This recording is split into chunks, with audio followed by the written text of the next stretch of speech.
ওই আমার বাপ মস্তান, আমার দাদাও মস্তান, ও আচ্ছা আচ্ছা আচ্ছা। আমি নিজেও মস্তান। তুমি আমার ল্যাবড়া বাড়া। তুই চিনিস না আমাকে, তোর বাপ চেনে আমাকে। তোর বাপ তোকে দেয়নি শিক্ষা, দেশেও নেই কোনো চাকরি, কি মানা যায়? কদিন পরেই করতে হতো ভিক্ষা, সেই ভয়ে হয়ে গেছিস ছাপড়ি। क्या बात है सर, क्या बात है सर। তো hey guys, welcome back to new video. তো আজকে যাকে নিয়ে খেলা হবে তার নাম মোস্তান ভাই। কি কি কি কি কি? এই নামটাই ভালো মানাবে। তো তাড়াতাড়ি কানে হেডফোনটা গুঁজে নাও। গুঁজে নিয়েছো? তো চলো শুরু করি। কিছু কিছু কুকুর আছে যারা আমার ভিডিওর কমেন্টে এসে ঘেউ ঘেউ করে। তা তুই কি এমন ভিডিও বানাস যে তোর কমেন্ট বক্সে এসে ঘেউ ঘেউ করে? কি দেখছো ভাই? সাইকেল দেখছো? এই সাইকেল কিনতে গেলে না তোমার 4 মাসের ইনকাম লেগে যাবে। এমন বালের ভিডিও বানালে তো কমেন্টে ডাইরেক্ট হেগে দিয়ে চলে যাবে।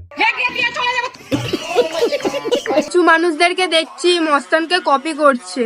বলিস কি, ওর মতো ডেরে ব্যাটারিকেও মানুষ কপি করে? ये सब क्या देखना पड़ रहा है। মস্তানের কপি ক্যাট হতে পারবি, কিন্তু মস্তানের মতন ব্র্যান্ড কোনোদিন হতে পারবি। কি হতে পারবে না? কি হতে পারবে না? ব্র্যান্ড ব্র্যান্ড ব্র্যান্ড কোনোদিন হতে পারবি। প্যান্ট নাকি ব্র্যান্ড? স্কুলে না গিয়ে ছাপড়িগিরি করলে বাড়া এরমই হয়। ঠিক বলেছো। কোথায় মন দিয়ে পড়াশোনা করে বাবা মায়ের মুখটা উজ্জ্বল করবি? ব্র্যান্ড কোনোদিন হতে পারবি। চল নিকাল। ব্যান্ড হতে পারবো কিনা জানি না, তবে তোদের ব্যান্ড আজকে ভালো করেই বাজাবো। এ ফুটো, মুরগোটা নিয়ে আয় তো। তোর মধ্যে আর আমার মধ্যে অনেক পার্থক্য আছে ভাই। এটা তো ছাপড়িদের মতো হেয়ার কাট আর গলায় কুত্তার চেন দেখেই বোঝা যাচ্ছে। তুই সরকারি চাকরি করতে চাস আর আমি সরকার হতে চাই। কি বলে? তো মহা মুশকিল ভাই। তুই হলে সরকার, তোর হেটার্সদের পাঠাবি জেলে। তোর হেটার্সরা তখন বলবে, একবার নাম না নিয়ে ডাক। দাঁড়া ডাকছি দাঁড়া।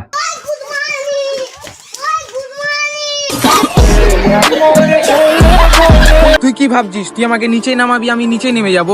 তুই তো অলরেডি নিচে নেমেই আছিস, তোকে আবার কি নামাবো? আরে যার মধ্যে ট্যালেন্ট থাকে না তাকে কেউ নামাতে পারে না। ও আচ্ছা, তা কি ট্যালেন্ট আছে তোর একটু দেখি। চোখের জলে ভাসিয়ে দিলাম মনের ঠিকানা। আমাকে ক্ষমা করে দে ভাই, আমি বুঝতে পারিনি তোর এত ট্যালেন্ট আছে। প্লিজ আমাকে ক্ষমা করে দাও। কে কোথায় আছিস? স্যালের জন্য হাততালি মার। ওরকম মরা কুত্তার মতো ঝুলে আছিস কেন? কেউ মেরে সেটা ভেঙে দিয়েছে নাকি? জানি না। লাইফে আমি অনেক খারাপ কাজ করেছি। তো এখন কোনসা ভালো কাজ করছিস? আমার গুচির টি শার্টটা ট্রেন্ডিং এ আছে নাকি চলে গেছে?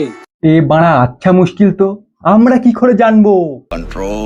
না মানে একটা 17,000 টাকা দিয়ে গুচির বেল্ট কিনেছিলাম, তাতে আমার ওটা ট্রেন্ডিং এ আনতাম আর কি। বেল্টটা গলায় পরার জন্য কিনেছিস নাকি?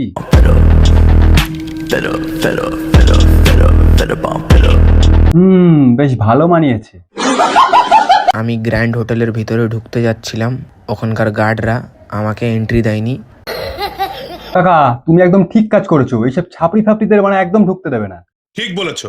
কারণ গ্র্যান্ড হোটেল তখন আর গ্র্যান্ড হোটেল থাকবে না, ওটা ছাপড়ি হোটেলে পরিণত হয়ে যাবে। একদিন নিজের অকাত এমন বানাবো যাতে ওরা নিজেই ঢুকতে দেয়। এই অকাদ বানাতে হবে না, তোর ওই ছাপড়ি হেয়ার স্টাইলটা চেঞ্জ করে আয়, তাহলে ঢুকতে দেবে। হ্যালো গাইস, আজকে আমি ব্ল্যাক শার্ট পরেছি। তো গাইস কেমন লাগছে বলো? পুরো দেবের মতো লাগছে কি না বলো আমাকে। কোথায় কাশ্মীরি উল আর কোথায় বগলের চুল। তো গাইস আজকের ভিডিওটা এই পর্যন্ত। যদি ভালো লাগে লাইক কমেন্ট শেয়ার সাবস্ক্রাইব যা যা লাগে করে দিও। তো দেখা হবে আবার খুব তাড়াতাড়ি। বাই।